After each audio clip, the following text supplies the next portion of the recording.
man puts rotten apples in the fridge. Then he took out the eggs of highly fertile cockroaches and smeared them all over the cracks of the cupboard. After that, he slept happily with his female tenant in his arms. In order not to be discovered by the female tenant, he set the alarm for 5 o'clock and woke up on time. He brushed his teeth with the tenant's toothbrush and put it back precisely. Then he added something to her skincare products that made her itchy. He even took the tenant's watch with him when he left. The reason why the man is so calm, because he's the caretaker of the flat and has all the spare keys. The lady wakes up feeling tired but thinks it's because she didn't get enough rest. She picked up the caretaker's toothbrush and brushed her teeth. Then she applies a processed skincare product. As she was getting ready to leave the house, suddenly a dozen harassing text messages were received on her mobile phone. These were from the caretaker. He's already familiar with the woman's homecoming time. That's why he hides under the bed in advance every day. When the mirror reflects the woman sleeping, he'll take out a bottle of mysterious potion and crawl out cautiously. He used a towel soaked with the potion to put the woman into a deep sleep. Then he took off his mask with confidence. That day, he brushed his teeth and left as usual. But the little girl who lived across the street had already noticed his behavior. She demanded $60 a day to keep her mouth shut. Tony had no choice but to comply. But the girl got in trouble with the wrong people. In the following days, Tony hid in advance and lived a happy life. The woman soon felt itchy and had freckles all over her face. She didn't know it was a problem with her skincare products. One day, she asked the caretaker to help her fix the drain when she left the house. The man was so excited that he agreed to do it. He quickly cleared the clogged drain.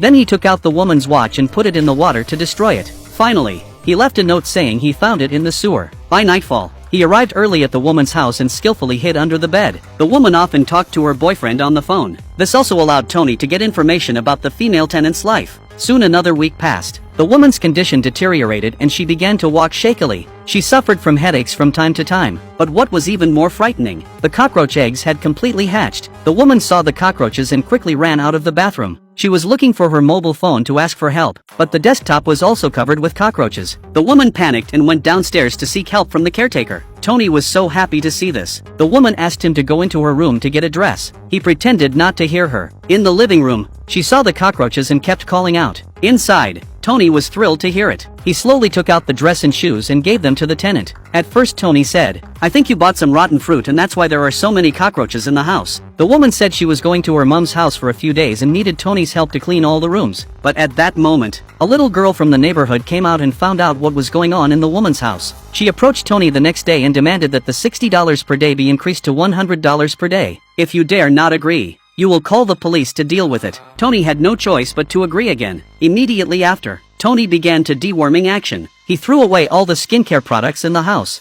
all the designer bags and clothes in a bag. He put on a sprayer and disinfected every corner of the house. And when it was over, he was on duty as usual. But the police came to the door looking for him. It turned out that the female tenant had called the police after receiving text messages for a long time. The police were able to locate the flat based on the IP address. After a search, the police found a mobile phone in the cleaner's locker and unmailed letters. Tony also put the mobile phone and letters into the locker in advance. He successfully planted everything on the cleaner's son. Then he called the female tenant to let her know she could move in. He learned that the woman was going home for the night. Tony immediately packed a bag with the tools of the trade. He went to the woman's house early and practiced a few times. He was hiding under the bed again, waiting to carry out an idea that had been buried in his heart for a long time. But what he didn't expect, the woman had brought her boyfriend home that night.